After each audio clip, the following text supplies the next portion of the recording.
get this.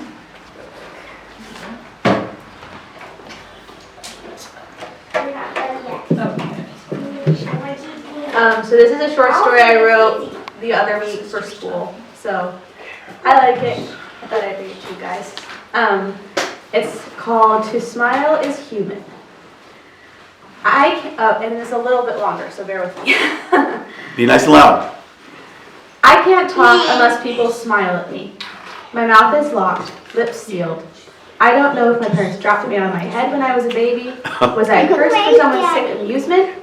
Let me tell you, I know how little people look at me, let alone smile.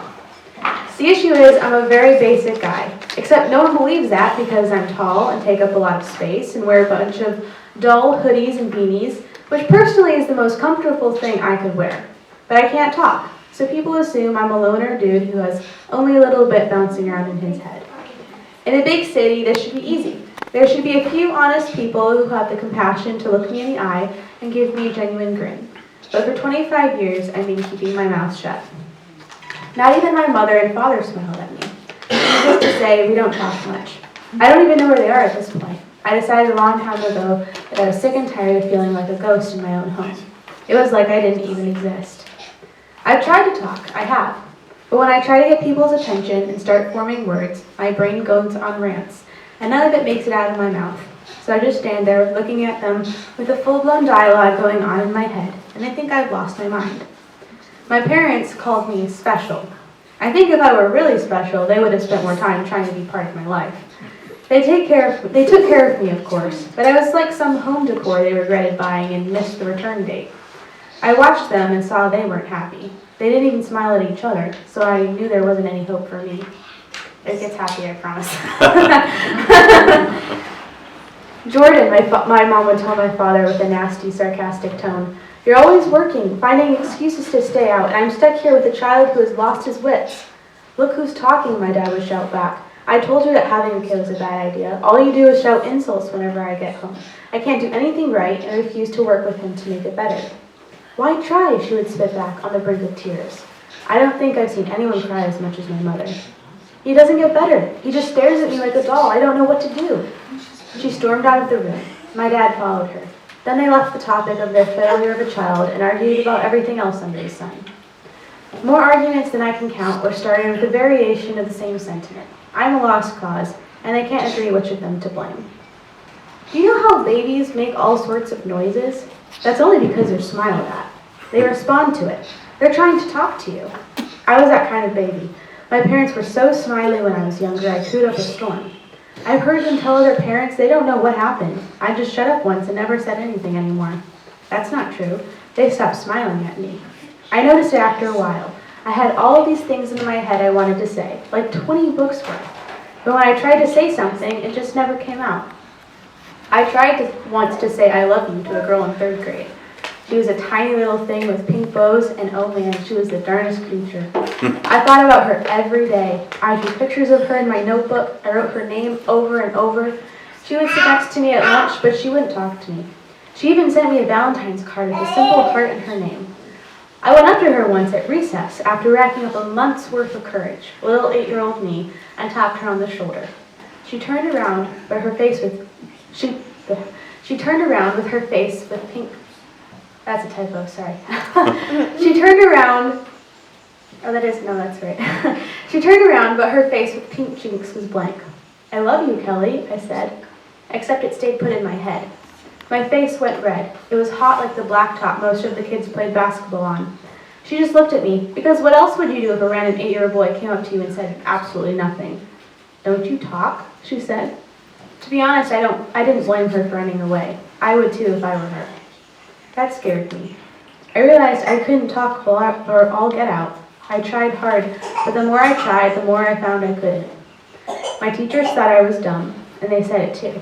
When they did, Kelly would look at me, her eyes wide like the moon.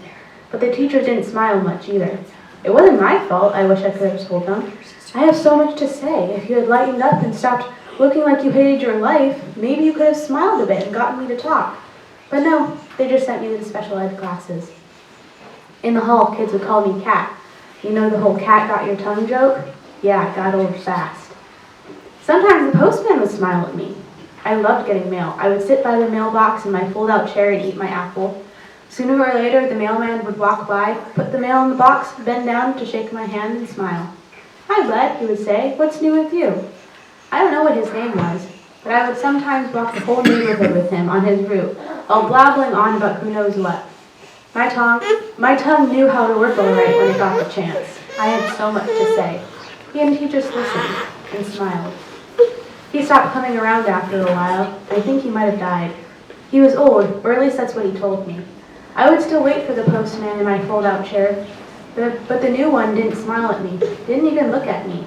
He had earbuds in and probably didn't notice the kid looking longingly at him from the grass in a random front yard. So I grew up, as the postman said I would, with a gazillion thoughts in my head that no one's ever heard. I began doing a bunch of hobbies and freelance writing. Pays the bills, and it lets me stay home. If I don't have to look at people, I won't get sad if they're not smiling at me. Maybe that's a bad place to be, but I don't know. And when I write, I feel like the page is listening to all I can't say out loud. I got a place in the city now. I like the noises, and it keeps my thoughts busy when I'm lonely. I can look out my window and watch the sunset. It's got me this far. I think a lot. Too much, probably. When you're invisible to the world and don't have words, that's all you can pretty much do. Just the other day, I was craving banana bread, something awful. I like having bananas with spots, but I didn't have any. So I succumbed to going to the store down the block to get new ones. At this point, I've given up trying to catch people's eyes. It hurts, you know. I give anything to talk. But more than that, I give anything to have people care. But it hurts more to care that people don't care. So I just keep my eyes down on the sidewalk, like everyone else. You won't believe this. After 20 years, I couldn't either. I walked down the sidewalk, and a girl stepped to the side as I was passing. I didn't look at her. I just saw her pink shoes. A tingling in my throat turned into an itch. An incessant, unnecessary, incredibly awful itch. I seriously considered reaching my finger down my esophagus to scratch. I stopped in my tracks, wholly concentrated on this indescribable itch. And then the itch worked its way up to my tongue and lips. I scratched my mouth, looking like an idiot. Suddenly I heard behind me, "Are you okay?" I realized then what I must look like scratching my mouth, standing there on the sidewalk like someone who forgot their way. I turned around and found the same girl with the pink shoe looking at me, except this time she was smiling, the most gorgeous smile. It swept up her cheeks and her eyes glistened with something behind them, her spirit. Creases formed around them and her nose wrinkled. Her teeth were normal, gorgeously normal as I imagined everyone's teeth to be. But the most amazing thing that I noticed about her smile, it was for me. No one else in the world, just the two of us on the sidewalk near the grocery store. I couldn't remember when such a lovely smile was given to me. I stared at her in awe of the divine that I've waited so long for. A gush of warmth made my eyes go blurry, and I can tell you that I forgot about my banana bread. "Hey," a gurgle of laugh rose out of her. "Sorry, I thought I recognized you." It's okay, I thought. My brain was in panic mode. I heard the fire alarm of ranting blaring in my skull. I was just going to the grocery store to get bananas for banana bread. I also considered getting some hamburger meat because I was making Big ziti for dinner. I was going to have leftovers. You know, everyone who has tried my Big ziti loves it. They don't tell me because it's usually at big gatherings and no one knows who made it. And of course, they'd expect a girl like you to have, not like a big dude like me. But still, it brings me satisfaction. "Don't you speak?" she asked, an eyebrow arched. I could see her turning away to continue to walk. She still was smiling, but now was more of, "I'm so sorry I even tried, what a doofus" kind of smile. The itch was incessant, incredible. I formed my lips to make a sound. I hadn't done this for ages. "Yes," I tried, but an awful sound. It was gross, watery, disgusting. I should have spun on my heel and booked it. This is the end of everything, I thought. There was no way I was going to recover. People think about what their last words would be, but I thought about what my first words after 20-something years would be. That was not ideal. My head felt like it would tumble off my neck and roll into the gutter. I should have tried again, but I just stood there. I just looked at her blankly. She was beginning to stare at me. It was something else. She didn't look at me like I was an alien or a loser. She looked at me like I was someone. I couldn't look away. I couldn't talk.